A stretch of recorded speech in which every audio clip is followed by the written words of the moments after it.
Seconds tick off, so we actually are live because this thing lies to me.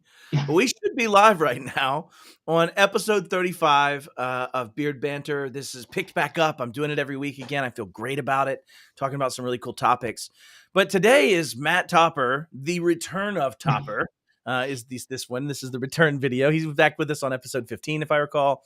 But Matt Topper, just for background, and I worked together with many other amazing humans to build a very, very secure and scaled MSP together, and had some really cool moments of argument and agreement throughout life. And today won't be any different, I don't think. So let's talk about this topic. Matt, you and I were sitting around chatting the other day, and you kind of came up with a premise. And I'll tell on myself, because some of the things Matt and I are going to talk about, I've done.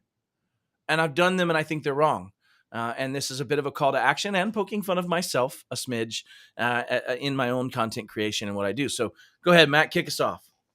Yeah, so thanks for having me, Matt. And this kind of came off a back of the envelope kind of random discussion on what we should talk about. And what I said was, I don't want to do just another warn the industry, talk about all this stuff going wrong, everything people are doing wrong, and everything that MSP should do better, and all that kind of stuff.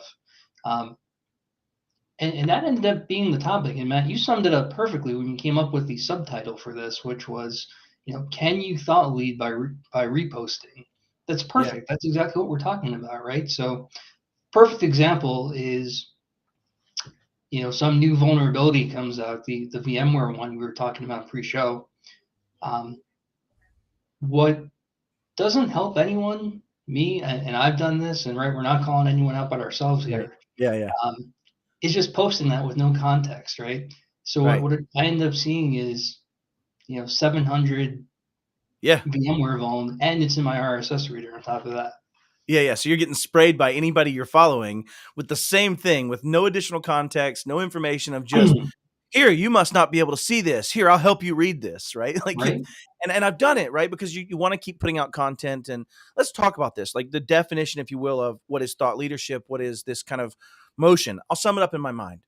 I feel like the marketing techniques of the past of flashy, beautiful graphics, tie you in, product's the hottest, I've got a cool car, turns into if you teach them, they will grow. And if they grow, they will feel empowered, and they will succeed, and they will win, and they'll be the superhero, right? And I think that shift goes more towards these educative people that are sending out data or opining on some thought about what this means to you, or giving value that drives, which has shifted to people chasing thought leadership as a correlation to just growing numbers of followers, right? Yes. And I think that's the summation of where this has come from, right? In my mind. It's literally in the name, right? Thought leadership. You have to put some thought into it. Yes. Put some thought into it. So if I just see some new post, right, we all subscribe to the same things, right? Is there anybody who's in the security industry who's not subscribed to, the hacker news and dark reading and all that kind of stuff, right? And if I just see an article on there, post it blindly and say, watch out for this, I'm not contributing any value whatsoever to the conversation. And the only argument you could make is, well, I'm sending it to a group of people that wouldn't have seen it. And that's just not true, right? They're probably, if they have a desire for this, they're consuming it in a lot of ways. And let's talk about what good looks like, because we're talking about what maybe is kind of a little bit of that. Remember John Hammond said, I'm a cybersecurity charlatan and you are too, as the title of one of his speeches. Yes. And it was really just fantastic, because it's right.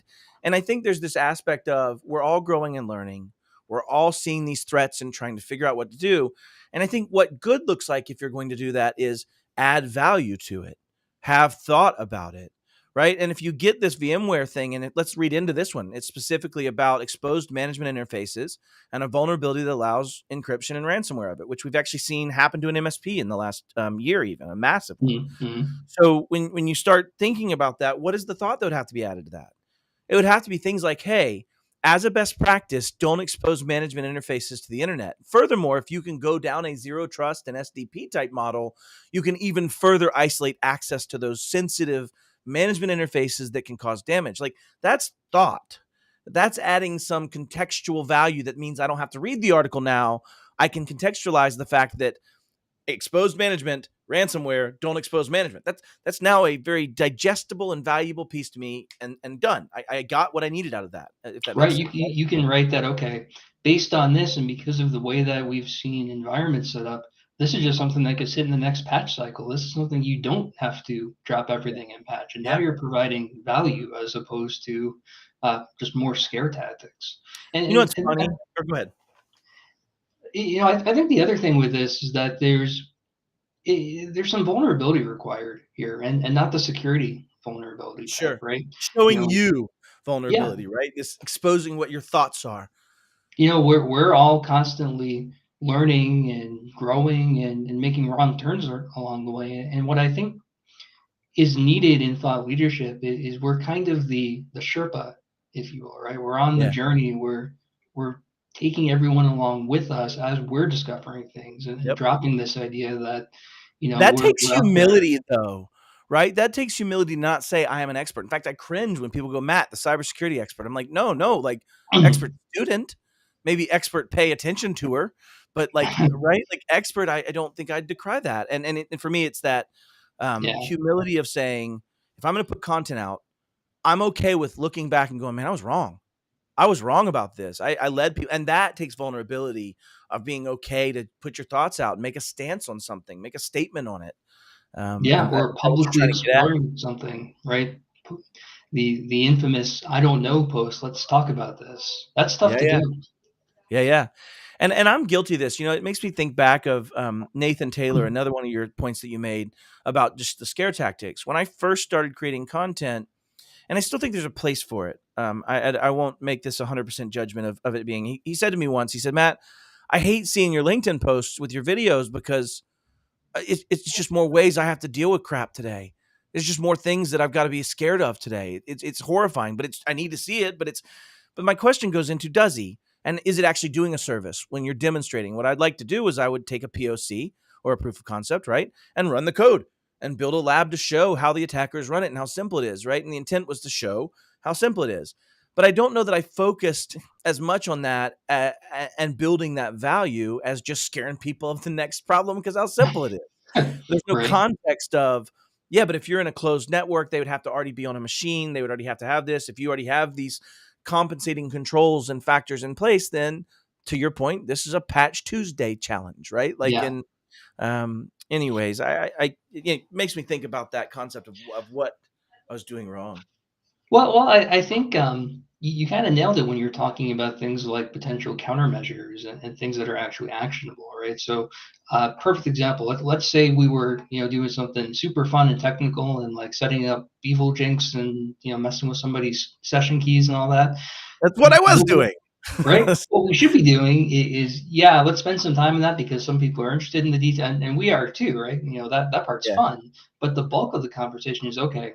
How do you Some harden stuff it? you can do about this, right? Yeah. Maybe CA policies, maybe FIDO Yep. keys, all that kind of stuff. Yeah. 100% right. And showing that as it is, and I do try to do that, right? When I build content like that, I have a path I want to take people down, right? I want to take them from awareness, understanding, and mitigation, right? That's Right, that's my right. goal. Is that last step, right? Or compensation, maybe if not mitigation. But the point is, when I go down that path and I'm looking at things, I also like to bring in things and pose questions, right? And I think that's one of the things I'd like to get better at is when you're posting something, instead of posting an answer, and this goes to something you said pre-show, post a question. And this goes into what you said. You said, one of the challenges we see is people are telling MSPs, you better fix this. You can't. You're not in place for this. You are not prepared for this attack. You're not ready. As opposed to saying, well, what would you do? And gauging whether Yeah. they're ready.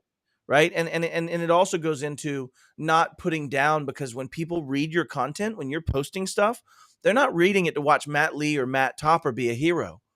They're reading it to be the hero for their clients. They're reading it to be the person that matters. And so you have to your point, I think you called it, what'd you say? Don't insult your audience, or what'd you Yeah, say? right. We need to respect our audience, right? Our Respect audience the audience. Yeah. is full of IT professionals who know what they're doing and are looking to us to help with one aspect of it, the security aspect. But what I try to be careful of is posting content that essentially says, "Hey, MSPs, let me save you from yourselves." That's just insulting. Yeah. And you've come from that side of the fence, right? We all did. I mean, I We only did. found myself in security because I was an IT guy before, right? Like that's kind of how this, I don't know, it matriculates, at least, or how it works as a engineering backed person like us, right? We both kind of come from that engineering side of it for sure. But to your point of, like, let's say back to our example of token theft, that is still a massive problem. Or another one, let's tackle it right here. You have the abusive Azure consumption challenge right now, where people are not setting MFA when they hand a developer or a customer access to, or admin access, and threat actors are compromising that account, spinning up an Azure resource that you already have or gaining access to it, and then bypassing a lot of the security controls in place, allowing them to spin up massive crypto mining rigs. Well, one answer would be talking about, hey, big problem, lots of cryptoware, lots of big baddies doing bad. And that's been my path before, right? I've been that human. But the better Well, approach that's not is, wrong, right? It is a big sure, problem. The yeah, yeah, awareness aspect of it is still relevant and yeah. valid. But to your point, if I was to craft this, it would be talking about, how can you prevent this? What are some of the challenges in Microsoft's own platform from you preventing this? Like, those are the things that are thought leadership, and show roundedness of the challenge, and also roundedness of educating that human reading so they have roundedness of the challenge, right? And focusing on that side of it. Right. I mean, it certainly, I don't think it's a negative or something we shouldn't be doing to raise awareness of things like this that are going on, right? That's part of our jobs as thought leaders, is to be aware of that kind of thing. But rather than just kind of hitting that repost button, like we talked about, or just dumping Yeah, the info context free into the ether, let's talk about what this actually means for somebody who's a practitioner working in the field, yeah. and what to do about this, rather than just, hey, here's more stuff that can go wrong, right? That there's infinite things that can go wrong. Yeah, yeah, we could. That's what's great. We have jobs forever, right, Matt? Like, we could talk about this for a long time in that regard. Great convo on how to shift from town crier and into a thought leaders with easy to understand fix it steps. No clickbait, just facts. I'll tackle one piece of that. I actually will say, one challenge of thought leadership that I have found particularly hard is the shift in the algorithms. And what's happening is, in the platforms that you'll see, the LinkedIn's and Twitter and other things that are out there for this dissemination, the algorithms are always trying to figure out how to get rid of the mats that just repost and add value to the people that add value. Like, they are genuinely trying to surface that kind of true organic value creation that exists, right? When Chris Roberts types up his 2-page, well thought out journey through some madness in his head, and then has a great picture to go along with it, it gets 60,000 views. But what he has to do to get those views shifts over time. So I would say, Yeah. one piece of this, Brian, that I would go against is, there actually is a need for clickbait in some ways. And there actually is a need for honoring the algorithms and their shift. And I have done well and sucked at that over the last couple of years. And it does sometimes dictate what has to be in the headers, dictate what pictures there. For the longest time, if you take a picture with an airplane chair behind you, the algorithms shift that so far above all other pictures of your face. Like, I'm sworn by it, and so I lived by that for a while. But then the algos shifted. But to your point, though, Brian, definitely it should be things that are educating, easy to understand, and the bulk of that data should be on the remediation. Matt, you said this, right? It should be a Yeah. third of the problem, 2/3 the solution, right? And I think that's kind of part of it. So Yeah, and to your point, right, there's nothing wrong with an attention grabbing. In fact, you not only for the algorithm, but you scroll through LinkedIn and there's hundreds and hundreds of posts, right? You have to grab attention in some way, if you want your article read, or if you want your point to be read. yep, And our challenge is to limit it to the headline, the attention grab, the picture, and then get to the meat of the content right after that. Which, right, yeah. sounds, okay, no big deal. A lot easier said than done. Yeah, yeah, it is, and per platform, right? Like, the things and ways you're distributing are all different. But I think if you do look, and I've started doing this because I've tried to step back and go, what am I went from, Matt, just for candid numbers, I went from about 135,000 or so views of my posts a week in sometime in early October last year, and there was a major shift in LinkedIn's algorithms that I went down to about 10,000 views of the same kind of content. I mean, just that instantly, over seemingly overnight. And so I tracked that data, and through changing things and through tying in stupid things like saying, Like, look on YouTube. How many do you see? I made a 3-wheeled motorcycle. I climbed the Eiffel Tower. I destroyed malware. And Right. I tried that. So on LinkedIn, just recently, I had a post about an MSP that had undergone a recruitment effort by a threat actor, and I watched an MSP stop a threat actor recruitment effort. It went right back up to the same numbers, Matt. It went right back up the same consumption numbers. And so what I'm getting at is you do have to play that game. And it's You because do. I think they're tracking human engagement. They're tracking, does that get someone's attention? And I think to your point, me screaming, bad guy, bad guy, bad guy, isn't getting the attention anymore. You have to have these relative things that take them through that journey. And why does it matter to me faster? Because of the sea of people creating content now on LinkedIn and on YouTube and things like that. I think you nailed it in that you need to find that sweet spot as far as what type of attention grabbing you do. Because I have the opposite problem. I don't know if anyone reads my LinkedIn posts, but they're all, I you read could them. write them, right? You could pull them out of some like security study guide book. They're all like way too far Well, I that wasn't going to say it, but I'm glad you said it. No, way. And so there was the point being, somewhere between the scare everything and the, go prepare for an exam level is the level where you'll get engagement and still come off as authentic. exactly. Yeah, 100%. And I think that is the other call out here.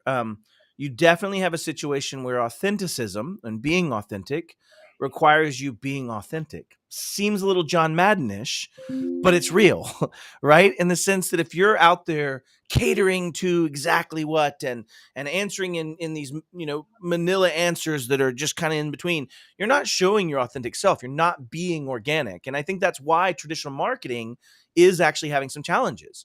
And I think that's because it's so used to being brand authentic or company authentic, not real genuine humans that say Yes. things. Right. And if you look at some of the big winners in that space, if you look at like Gary Vee, or if you look at anybody that's hit really high in YouTube, it's typically like because they show their full weird self, right? Like people get Right. that. Yeah, And not polished. and I think that's some of the things that come from just sharing your thoughts and being willing to share that you thought something wrong. Like going back and going, man, I may have completely misread this thought. Back to, we were talking about Benno earlier before, another one of our colleagues, Benno van Weyenberg. And Benno gave me the best compliment. And he and I didn't really get along. We had very opposite thoughts of things. I'm a perfect is the enemy of good guy. He's a perfect is the only answer guy. And both have arguments to pull towards the middle, right? But the best compliment he ever gave me was he said, Matt, I get it now. You hold very loosely to passionate beliefs, right? And I take it as a compliment. He might not have intended it as so, but I did, and I think it was that sense of I might believe this right now, but if you give me the data, I'm going to sway what Yeah. I believe, and I won't hold to what I said before because I don't want to be that person. I want to be humble and understand we all grow. You said it well. We're all on this journey, right? Yeah, Together. and that's authentic, right? I mean, how many meetings and discussions were we in, way back when, where minds changed 2 or 3 times during the same conversation as more data came through. That's just the way it has Yeah. to be. You hope it's that way, right? Because you've been in those meetings where someone's just a stalwart, and no matter what changes and no matter what data comes in, it's always another answer or disassociative response to win the argument, and it's tough, right? And so, yeah, we did It's have tough, that. but in some ways it's easy in our field because it's so big you can't know everything, right? Anyone who, if I ever say I have this stuff figured out, that means I'm like I'm done, right? I'm Right, gone. right. Hanging up the saddle. Yeah. Yeah. So I agree. And I think that's one of the things I cringe when people say expert. I mean, you have to, because it is kind of that algorithm serving things sometimes, but I cringe because this body of data, this body of knowledge changes so fast that even if you're an expert, you're not an expert now on the shift.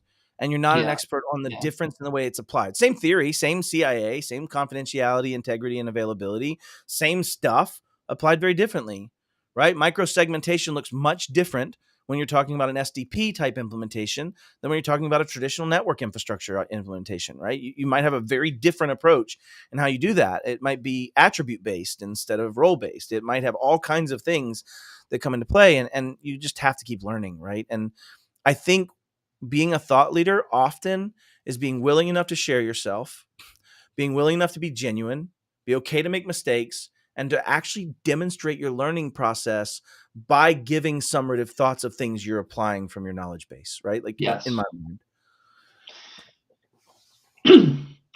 Right. Don't, I don't want to say don't. Here's things to do, Yeah. right? Instead of sharing the post or the article, how about this? Share the RSS feed that you're subscribed to that you saw this from, and like, hey, here's a cool thing to do, right? We have this tendency to hold stuff close because we want to be the source of knowledge sometimes, and Yeah. we're all trying to improve the industry, right? We're not trying to improve specific people. We're not trying to be seen as the hero. We're trying Yeah. to put our experience out into the industry to make everyone better. And part of that is sharing, and not just Yep. sharing conclusions, sharing original source material. Yeah. And it does come down to, like, if you think about the life of an MSP and what they're going through today, right? We've been through this. We luckily got punched in the face pretty hard, so we were able to go through this in a very rapid fashion, if you recall. Mm-hmm. And so we've kind of been through this. But for most MSPs, they're just now, and I don't mean this to be diminutive, and correct me in the comments if you think I'm wrong, but most MSPs are just now wrestling with this change from device-centric security and asset or technical centric security, right, with tools and stuff, to security is an entire way of life as part of your organization. It comes into almost every decision you play, and it's something that is now systemic to operations, right? You now have to have the ability to do what you said you're going to do, prove the rails existed in policy, prove you followed that policy, and prove you can prove you followed that policy, right? Like it's about all that full life cycle. And when you think about that, that mental shift is one that they need to go learn, research, plan, and change over time. It's not a day Yes. thing, it's over time.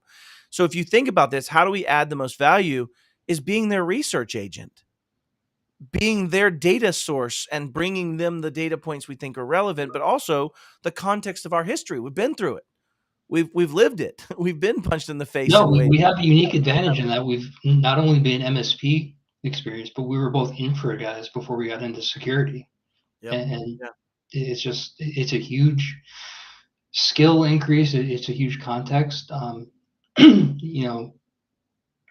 Somebody at ConnectWise likes to talk about first principles, and I think that's what we need to be. We're advocating for mindsets and first principles rather than just Expand here's on first another thing that principles. came up. Hmm? Expand on first principles. I'm not familiar with the term.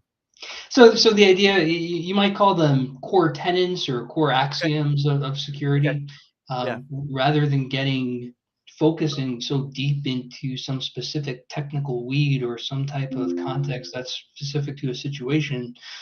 The idea that your ultimate goal as security is to protect the ongoing existence of the business, right? And start from Yeah. that axiom and teach the mindset to think about that in decisions you make rather than getting on our soapboxes and saying, go do this no matter what, right? Yeah. MFA, like MFA, right? MFA super, Great super example. important, but in the context of you're doing it to protect the business. Right.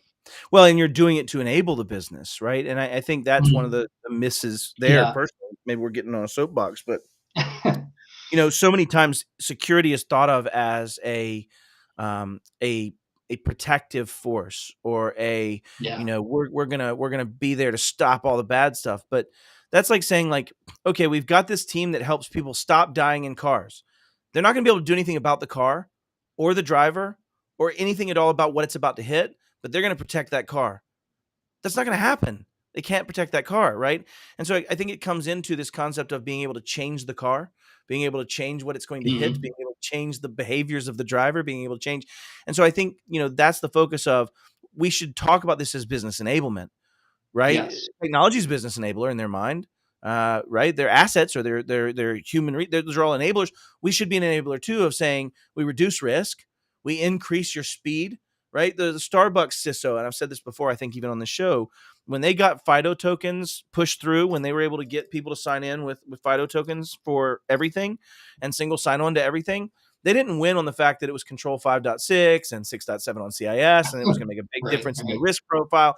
They won because they said, hey, barista walks up. Let me demonstrate this. Barista walks up, plugs in, presses button, signed in. Other barista walks up, signs in, password, types it wrong twice, comes out the phone, presses the MFA button, signs in.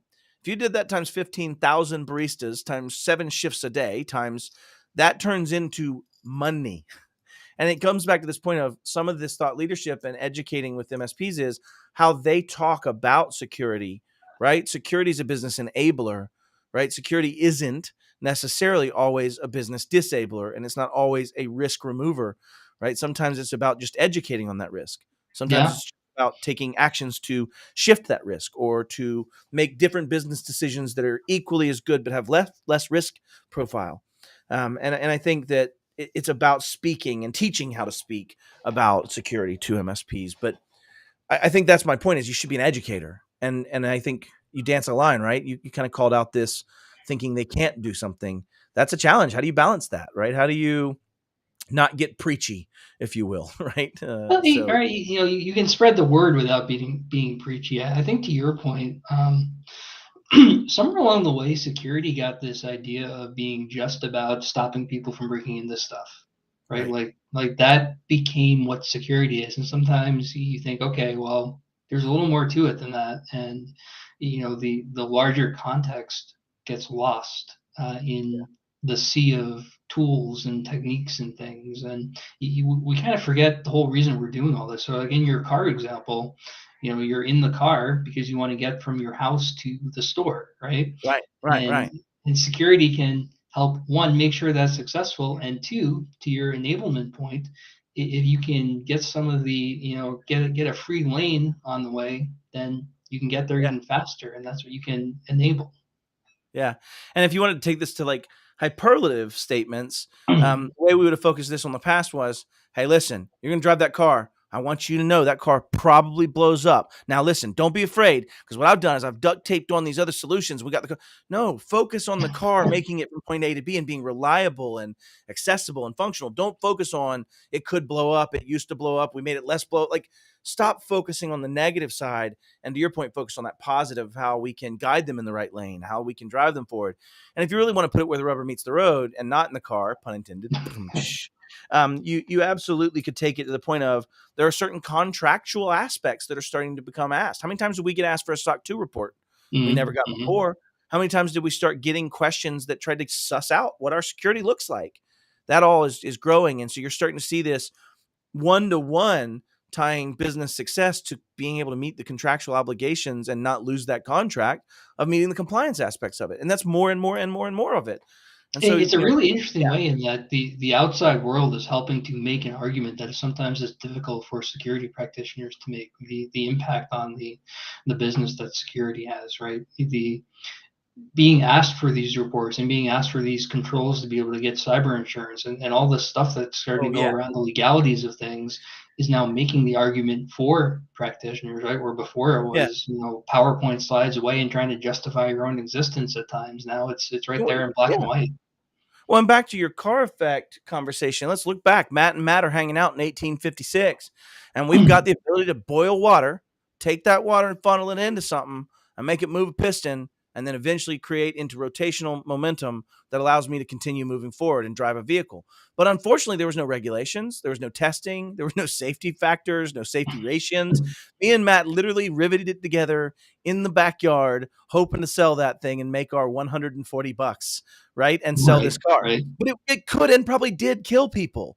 We had them blow up, right? As you think back through that evolve space that happens, eventually there was internal combustion because it was safer. They didn't have the pressure challenges and that giant horrific burns and flesh falling off thing. So they were able to contain that into a much different platform, and the safety evolved. But eventually you had people doing the checks, insurance asking to make sure that car actually went through safety tests themselves undergoing inspection and scrutiny and regulation and further refinement. Like over time, you have this lagging effect of systemic things driving the security and safety into products. It Right. starts with the product first. And And so I you're think, making the car safer. You're not just, throwing and airbags on it. faster. You want to pick up a Model T and drive it, or you want to pick up a modern Ferrari? Which one you want to drive? right? Or truck. I mean, it doesn't matter. You win in any category in this situation. So you think about it that way too. As technology gets easier, as technology gets more uniform, as security gets easier to do, easier to scale, easier to understand, easier to tie into business actions, it makes it faster. The cars of today are faster from all of that improvement, the normalization Yeah. of how wheels go and the things and the brakes and the safety equipment required and the testing and all of that. Nobody's going to argue made a worse product, right? Yeah, and And the car itself is safer, right? It's not, oh, yeah, now we include an ambulance that follows you around after the fact for when it blows up. The actual vehicle is yeah. safer and faster. And this works in technology too. Let's just take it again, a little bit of hyperbole for the fun of it. But think about having an Exchange server in 2013 and then the attack surface in the late 2019s compared to having an Office 365 or having a Google or having a BlackBerry RIM, if you will. Oh, sorry, that was my bad, bro. Is that still the case? Or you off RIM? No, I haven't had a BlackBerry in a few years. Unfortunately, I pay big money for an Android BlackBerry. Yeah. He didn't say 20 years, y'all. He said two. I just want to make sure we're on the same page. Yeah, I Now, have one. teasing aside, though, if you look at that just exposition between securing and managing an Exchange server, let's just unpack it, right? You had the early challenges with 2013's database getting corrupted quite a bit. You had all these kind of user experience challenges that existed if you didn't have the right structure. And then patches would be terrible. And trying to roll up a major roll up patch probably went months back before Mhm. that attack surface. And you had all these things playing out. But it's faster, better, and more secure on an online platform. Everybody's moved to it, right? You Yeah. have Mail is Office 365. Why? They patch it. It's tied in. Oh, it's Tony Miller. Yay. Hey, Love me Tony. some Tony. Hey, Tony. Tony was our VP of operations and our fearless leader when Matt and I lived in our world for a few years together. It was awesome. One of the best bosses and partners I've ever had, 100%. He understood and translated Matt well to other people, which is usually a good trait. So I digress. But if we look at that two differences, we have the Office 365. Would you agree that it's more stable and better patched than what you were working with that 13 server? For sure. For Yeah. sure. Would it enable business better as a result of that? It Do the would. addition, do the additional features that are added into that add more value? Yeah. Yeah, right. As this continues to develop, the security gets easier. I know people might laugh at me for that. The understanding of it gets more scalable, and the user experience gets better. Security is a business enabler, right? And the security of Office 365 is way better by leaps and bounds than that on-premise Exchange. You could not put enough WAFs, enough security protocols, enough protections and patching and high availability and failover to emulate what you would have to emulate at a service like a Google or an Office And 365. there's no reason to, right? Even if you could, you wouldn't want to. I Yeah. wouldn't want to. My days of Which admin Exchange are over, I think. which brings us back to my point of this from a thought leadership perspective, right? Like if you're not telling stories like that, bringing understanding like that, changing, shifting, and building like that, you're not doing thought leadership. You're just reposting articles. You're just pushing the same content, right? Like, Right. and it's about being able to expose those type of things and educate. And in some ways, when you think about this from an MSP perspective, it's also about their ability to educate their client, which is a different consumer than kind of you're and my client directly, right? If that makes sense. Ours is that MSP and channel space kind of. It's a different audience, right? I mean, it goes back to the golden rule of presenting, which is know what audience you're talking to. Yeah. I just met with somebody at an MSP and he was getting an executive proposal together, or an executive presentation together for a lunch and learn. 50 executives coming in for SMB, right?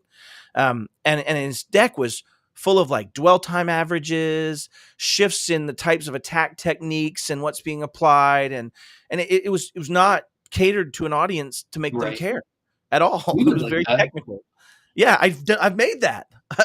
I'm that idiot before, right? Like that's kind of the point. And when you get into this, it is really knowing your audience and knowing what motivates them and what would benefit them. And that's tough to do. So for sure in my Well, world. right. It goes back to what we said at the very beginning. Nobody is there to hear you or me. Well, maybe somebody is to hear us, but probably not. Probably Probably nobody not. is there to hear you or me be the hero. They're here to hear information that's relevant to them and their business. Yeah. And if they don't find that relevance, they won't listen to it, right?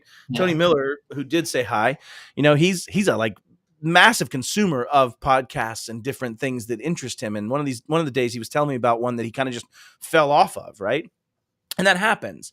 If you're not adding value, you might have a temporary flash. You might have a growth in your audience. You might have a growth in your reach and capacitance and education, but that could go down again, right? If you aren't maintaining that level of relevancy. And it is what, when we go back to my analogy of us being a kind of outside researcher for these Mhm, MSPs, to mhm. bring and surface some of these thoughts and get them in the right time frame. Tony used to tell me I had a Disney drawer, right? Which is this kind of play on Roy and Walt Disney, where Walt would come up with these crazy, stupid ideas that didn't make sense today. And they'd go in a drawer and they'd promise to pull them back out and look at them later. Now, as I roll through that in my head, I don't know that we ever pulled them back out. So I think he really just told that story to placate me and let me have a place to store ideas that weren't ready. No, I tease. I'm teasing Tony. But I think this thought of, if you are going to educate, be that person that's doing the research ahead of time, that's being Yeah, ahead of that time and saying, hey, these are some things you might want to think about, right? We've been talking about insurance changes for about 2.5 years, right? From the time that Travelers made their first shot that was around the world saying you need MFA on every switch, right? That kind of really like what kind of point where it changed their form. But, that's continued to develop and develop and develop. But if you don't stay ahead of that and continue to educate and say, hey, listen, it is shifting even more. Now they're starting to do these things where they're actually checking and they're auditing and they're doing a tool to do that as part of a post review of this. And like that kind of education of that shift, you've got to stay in it. You have to stay you do. researching. You have to stay reading. How do you stay relevant? Like, how do you try? I know I just talked about your horrible RSS feed because of its cluttering, but how do you stay relevant? How do you stay in it? So, I mean, for me, the only way that I've been able to stay relevant is two things. One, as much as possible, do stuff myself, right? Keep your own 365 tenant and whatever Yep. other tooling you can still be around. But the other thing is the old answer: talking to people, staying involved, and just talking about what's Asking going on and questions. what challenges they're having. Yeah. And it's not talking, right? To your point, it's asking. Yeah, It's saying, "Hey, Nathan, help educate me on what's going on right now." You and I were just talking about this commonality of, I've got 40 meetings probably a month that I'm meeting with MSPs, meeting with different ISVs and SIs, and just going, "Hey, tell me what I don't know. Help me understand what's shifting. What are you seeing?" And I've built a network of those humans that I trust that are my advisors, right? And that's a great call out, Matt, because you do have to ask questions and then try to think and contextualize from your former knowledge what that means, right? What the it, answers mean. it takes work for us to stay relevant, right? We're not in directly working at an MSP anymore. Right. We're not doing it day to day. So we need to make sure to surround ourselves with people who are, so that we understand what they're seeing, right? 100%. Nobody wants to hear us standing from the ivory tower talking about like how things should be. Let's hear about Right. how things are and what's happening. You mean that's why nobody shows up in my ivory tower days? That sucks, Matt. That's unfortunate. I was wondering. No, yeah, 100%, man. I think absolutely accurate on, we need to be in the field.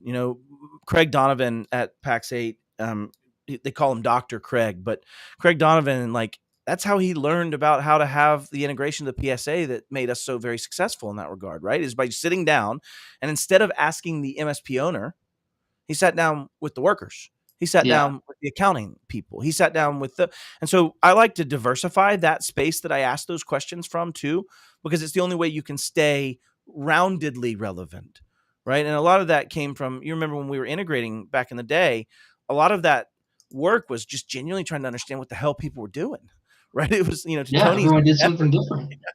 Yeah, yeah, and it was like, how do you even get normalized if you don't know everything everybody even needs to be doing or is doing or how they're doing it, and a lot of those things. And so integration's a lot of questions, but it carries forward now. What are you Yeah, doing in your practice? How are you charging? What are you doing different? That kind of stuff. and ask about successes, right? So often you go in and the question is, what are you having problems with? And we want to know that too, but we want to know what's going well also. Yeah. Yeah, like MSPs. There's one MSP that I go to all the time for this. They were one of the first ones to say, I will not take a client unless any line of business server they have is either SaaS or 100% in Azure. And I will not take a client unless they are AAD centric and we do it the same way with the same E5 licensing. Why? They write security plans, they write security policies. They're all Mhm. exactly right. They all match, they scale. What do you think their reduction in support desk tickets was? How much do you think it saved their support desk when they did that? And they are a At big MSP. least half. It was 40%. So it's right Yeah. there. Yeah.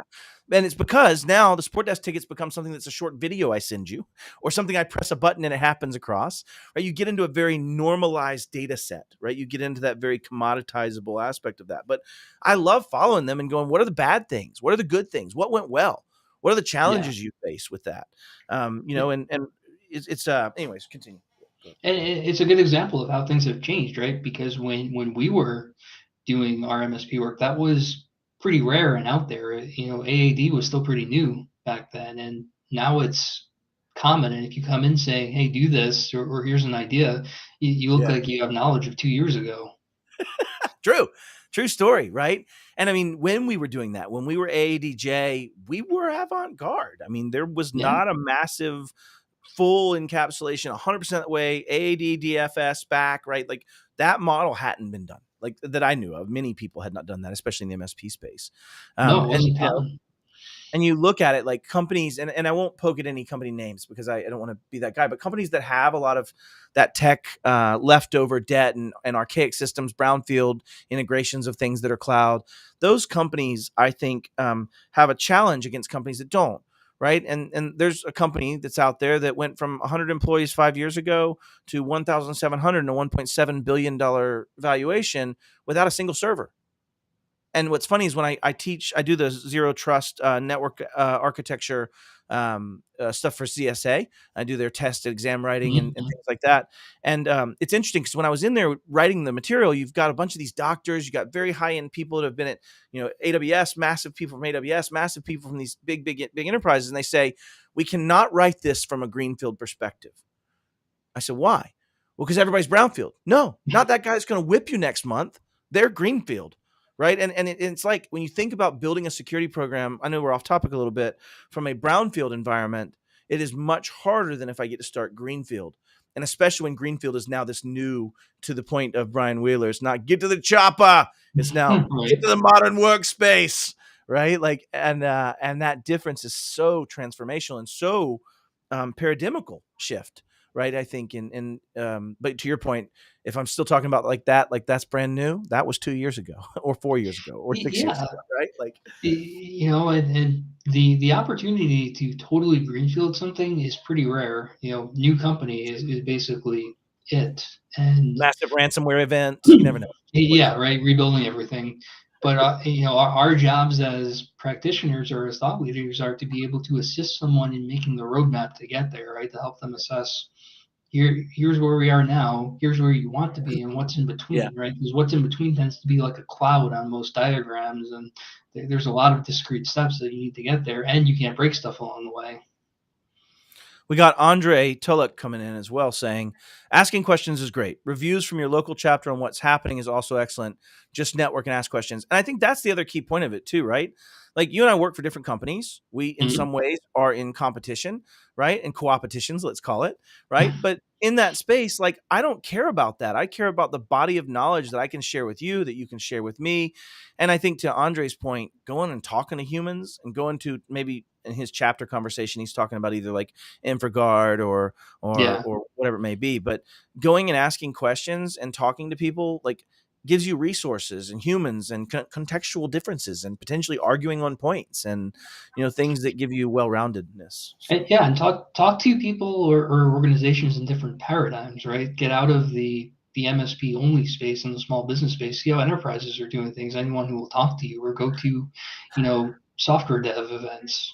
dude, that was huge for me when I realized that, and this is kind of maybe me being a little pejorative, that these giant enterprises with their own paradigms are still just as broken as where we find ourselves today, right? Yeah, It just was, in it different was ways.